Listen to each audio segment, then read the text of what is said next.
జై దోస్తు welcome to my channel defence వాళ్ళ 1619 అండ్ ఈ రోజు మన టాపిక్ వచ్చేసి రీసెంట్గా ఒక తమ్ముడు నేను క్వశ్చన్ చేశాడు అనమాట. అన్న మనం ఏరువా నుంచి ట్రైనింగ్ సెంటర్కి వెళ్ళేటప్పుడు డిస్పాచ్ అయ్యేటప్పుడు మనకి మెడికల్ అనేది చేస్తారు కదా, సో ఆ మెడికల్లో మనకి మేజర్గా ఏం చెక్ చేస్తారని క్వశ్చన్ చేయడం జరిగింది అనమాట. సో నార్మల్గా మనం చూసుకుంటే మనకు ఆల్రెడీ మెడికల్ అయిపోద్ది, అది A1 మెడికల్, అది ఇప్పుడు వద్దో చాలా మందికి తెలుసు. ఏదైతే మనకి ఎగ్జామ్ క్లియర్ అయిపోద్ది, ఈవెంట్స్ క్లియర్ అయిపోద్ది, ఆ తర్వాత మనకి A1 మెడికల్ అనేది జరగడం జరుగుతుంది. సో ఆ తర్వాత మనం చూసుకుంటే ఏరువా సెంటర్ నుంచి మనకి ట్రైనింగ్ సెంటర్కి పంపించేటప్పుడు డిస్పాచ్ చేసేటప్పుడు అదే వాళ్ళు మనకు కాల్ లెటర్ ఇస్తారు అనమాట. ట్రైనింగ్ సెంటర్కి ఎక్కడికి వెళ్ళాలి ఆ టైంలో వాళ్ళు మెడికల్ చేయడం జరుగుతుంది అనమాట. సో ఆ మెడికల్లో మీకు మేజర్గా చూసుకుంటే అంత ఇంపార్టెంట్ అయితే ఏం కాదు, నేను వచ్చేసి మేజర్ ఇంజురీసే వాళ్ళు ఆ టైంలో కన్సిడర్ చేస్తారనమాట. బాగా చూసుకుంటే వాళ్ళు ఏంటంటే బైక్ యాక్సిడెంట్ ఏమైనా జరిగిందా ఈ గ్యాప్లో, ఏదైతే మీకు A1 మెడికల్ అయింది కదా అప్పటి నుంచి ట్రైనింగ్ సెంటర్ వెళ్ళే గ్యాప్లో ఏదైనా మీకు బైక్ యాక్సిడెంట్ జరిగిందా, లేదంటే ఏమైనా టాటూస్ వేసుకున్నారా బాడీ మీద ఎక్కడైనా సరే, లేదంటే ఎక్కడైనా సరే స్టిచ్చింగ్ ఏమైనా పడిందా బాడీ మీద అనేసి ఇవి మేజర్గా చెక్ చేస్తారనమాట. మేజర్గా చూసుకుంటే నెక్స్ట్ ఏంటంటే సైకలాజికల్గా టెస్ట్ చేస్తారనమాట. నార్మల్గా అడుగుతారు వాళ్ళు, మీరు ఇప్పుడు ట్రైనింగ్ చేయడానికి ఫిట్టా, మెంటల్గా ఫిట్టా, మీకు ఏమైనా ప్రాబ్లమ్స్ ఉన్నాయా అని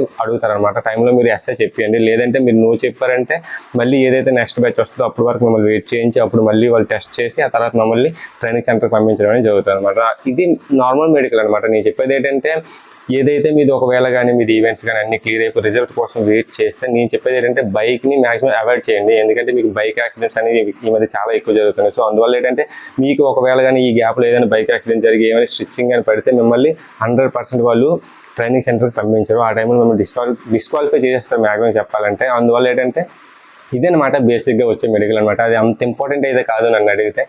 మేజర్ ఏమైనా ఇంజురీస్ ఉన్నాయో లేవని చూస్తారు. ఏదైతే మనకు ఫస్ట్లో జరుగుతుంది కదా, ఫస్ట్లో మనం చూసుకుంటే A1 మెడికల్ అవుద్ది కదా, సో ఆ విధంగా అయితే ఏం చెక్ చేయాలన్నమాట. ఇదనమాట. ఇంకా మీకు ఏమైనా డౌట్స్ ఉంటే నాకు కింద కామెంట్ చేయండి, నేను ఖచ్చితంగా టాక్ మీద వీడియో చేద్దాం. నెక్స్ట్ మంచి వీడియోలో కలుద్దాం. జై హింద్, జై భారత్.